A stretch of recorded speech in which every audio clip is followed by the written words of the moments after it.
حر بن یزید ایک شخص تھا. حر بن یزید ایک مختصر سا لشکر لے کے اس نے امام حسین کو ایک جگہ پہ روکا, پھر دوسری جگہ پہ روکا, پھر لا کر تیسری جگہ پہ روکا. تو امام حسین نے فرمایا جگہ کون سی ہے؟ کہا حضور کرب و بلا. فرمایا بس یہی خیمے لگا دو, یہی. حضرت سیدہ زینب نے پوچھا امام حسین سے کہ سارے زمانے نے روکا ہے, ٹھیک ہے آپ حق پہ ہیں, یہ بھی سب نے کہا آپ حق پہ ہیں, پر روکا بھی سب نے, آپ روکے کیوں نہیں؟ ابن کثیر اور ابن اسیر لکھتے ہیں امام حسین رو پڑے, کہنے لگے بہن میں رک جاتا پر میں نے رات کو نانا مصطفیٰ کو خواب میں دیکھا. تو حضور نے فرمایا حسین اگر آج یہ رواج پڑ گیا نا یزید جیسے لوگوں کا تو قیامت تک پڑا رہے گا. پھر لوگ کہیں گے کوئی نکلا نہیں تھا تو ہمیں بھی نکلنا. پھر لوگ ظالموں کے سامنے گردنیں جھکانے کے عادی ہو جائیں. میں کہتا رہتا ہوں, کہہ رہا ہوں, کربلا کی جنگ کفر اسلام کی جنگ نہیں, کفر اسلام کی جنگ نہیں کربلا کی.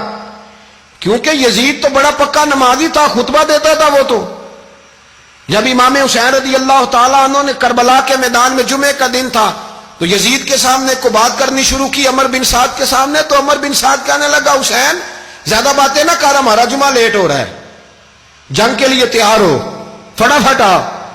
اہل بیت نبوت کو قتل کریں گے اور قتل کے بعد پھر نماز پڑھیں گے اور پھر کہیں گے اللہم صلی علی محمد وعلی آل محمد, اسی نماز میں پھر درود بھی پڑھیں گے.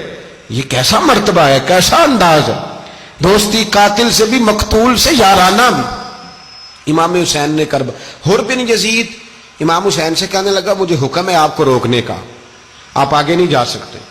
امام صاحب نے فرمایا وجہ زمین اللہ کی ہے. اس نے کہا آپ بیعت نہیں کر رہے, یزید کی حالات آپ کے حق میں درست نہیں ہے, آپ نہیں جائیں گے. امام روک گئے. ظہر کی نماز کا وقت ہوا تو حضرت علی اکبر امام حسین کے بڑے صاحبزادے انہوں نے اذان ظہر پڑھی تو حر بن یزید کے لشکر نے امام حسین کے پیچھے نماز ادا کی.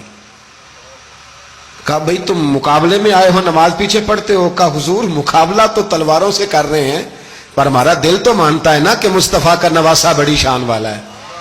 حر بن یزید نے 3 نمازیں لشکر سمیت امام حسین کے پیچھے پڑھی ہیں, 3 نمازیں, ظہر اثر اور مغرب.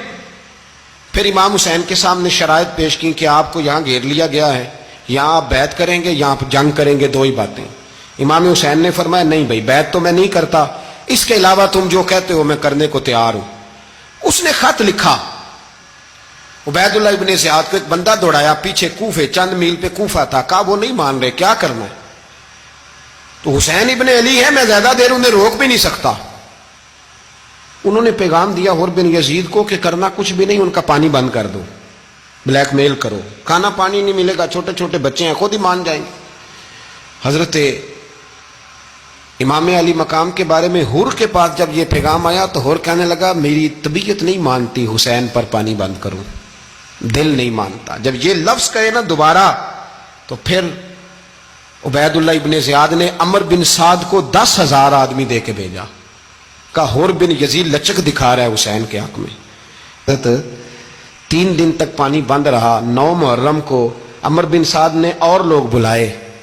شمر ایک بڑا سخت آدمی تھا, سنگ دل بدبخت, جس نے حضرت علی اصغر کے گلے پر تیر مارا تھا, وہ اور لشکر لے کے آیا.